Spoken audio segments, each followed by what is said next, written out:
مفتی خالد الازہری کے اصلاحی بیانات اور وظائف کے لیے مفتی صاحب کا یوٹیوب چینل سبسکرائب کریں۔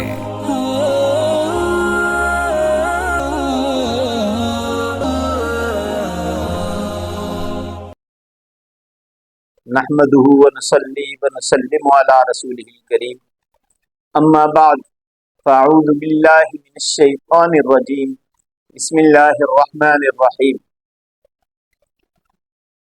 معزز سامعین کرام، ایک بہت ہی اہم مسئلہ جس کی طرف نمازیوں کی توجہ نہیں ہوتی، اس میں لاپرواہی کا مظاہرہ کرتے ہیں، اس کی طرف آج توجہ مبذول کرانا ضروری سمجھتے ہوئے مسئلہ یہ ہے کہ نمازی کے آگے سے گزرنا منع ہے۔ حدیث مبارکہ میں اس کی سخت وعیدیں آئی ہیں۔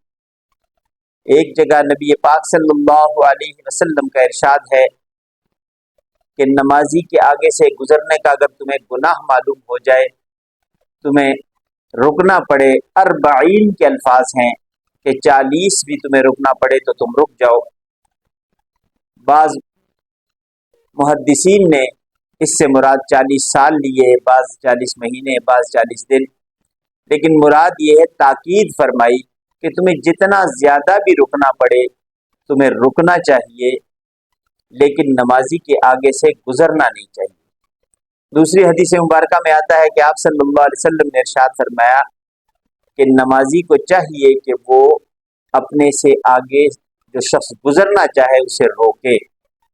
روکنے کا حکم ہے، اشارے کے ساتھ، ہاتھ کے اشارے سے روکے اگر کسی کو نہیں پتا کہ یہ نماز پڑھ رہا ہے۔ ہمارے ہاں عام طور پہ لوگوں کا یہ معمول ہے، جماعت کی نماز ختم ہوتی ہے، پیچھے مسبوق کھڑے ہوتے ہیں، لوگ جلدی میں ان کے آگے سے گزرتے ہوئے نکل جاتے ہیں، یا دو نمازیوں کے بیچ میں سے نکلتے ہیں، یا ان کو دھکا دے کے یا وہ سجدے میں گیا ہوا ہو تو اس کے اوپر سے پھلانگ کے گزر جاتے ہیں۔ یہ طریقہ بالکل غلط ہے اور گناہ کا سبب اور ذریعہ ہے۔ اس پہ سخت وعید نبی کریم صلی اللہ علیہ وسلم کی میں نے بتا دی کہ آپ صلی اللہ علیہ وسلم نے اتنی تاکید سے فرمایا کہ نمازی کے آگے سے مت گزرو۔ اب طریقہ کیا کرنا چاہیے؟ لوگوں نے تو مختلف طریقے بتائے کہ اس طریقے سے گزرے، اس طریقے سے گزرے۔ پہلی بات تو یہ ہے کہ تھوڑی دیر انتظار کر لے اس کی نماز کے مکمل ہونے کا، اس کے بعد وہاں سے گزر جائے اگر کوئی اور رستہ نہ ہو۔ اگر کوئی دوسرا رستہ ہے تو اس رستے کو اختیار کیا جائے، لیکن نمازی کے آگے سے حد الوسع نہیں گزرنا چاہیے۔ دوسرا، اگر نمازی ایسی جگہ میں نماز پڑھنے لگا ہے جہاں کوئی اور رستہ نہیں ہے اور اسے یہ معلوم ہے کہ لوگوں کے آگے سے گزرگاہ ہے، یہ گزرنا ہے، تو اس صورت میں نمازی اپنے آگے سترہ کھڑا کرے گا۔ سترہ کیا ہے؟ سترہ ایک ہاتھ کی لمبائی کے برابر، کوہنی سے لے کر انگلیوں کے سرے تک تقریباً اتنی لمبائی میں، اور ایک انگلی کی موٹائی جتنی کوئی لکڑی کا ٹکڑا آگے کھڑا کر دے یا گاڑ دے، اور وہ ناک کی سیٹ میں نہیں بلکہ دونوں آنکھوں میں سے کسی ایک آنکھ کے ابرو کے برابر ہو، اس کے سیٹ میں رکھ کے پیچھے نماز ادا کرے۔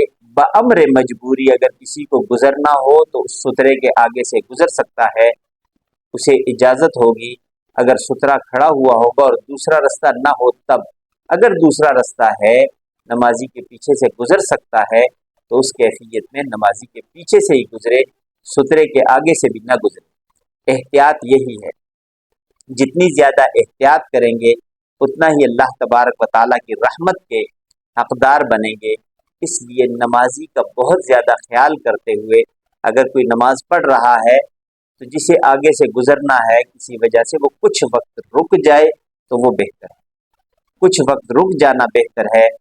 بہر صورت اگر بہت ہی مجبوری ہو تو پھر سترے کے آگے سے گزر سکتا ہے، اور اگر ویسے ہی آگے سے گزرنا ہو تو کم از کم 2 صفوں سے زائد کا فاصلہ چھوڑ کے آگے سے گزر سکتا ہے، اس سے کم فاصلے میں نہ گزرے۔ اللہ تبارک و تعالیٰ سے یہ دعا ہے کہ اللہ تبارک و تعالیٰ ہم سب کو ایسا نمازی بنائے کہ اللہ تبارک و تعالیٰ کے ہاں ہماری نمازیں قبول ہو جائیں، ہمارے اعمال قبول ہو جائیں، اس لیے کہ ہم جو بھی عمل کرتے ہیں وہ اللہ تبارک و تعالیٰ کی رضا کے لیے کرتے ہیں. ہمارے اعمال میں اللہ کی رضا شامل ہو جائے. جس عمل میں اللہ کی رضا شامل ہوگی وہ عمل مقبول ہی مقبول ہے، وہ کبھی بھی مردود نہیں ہو سکتا. وآخر دعوانا ان الحمد للہ رب العالمین.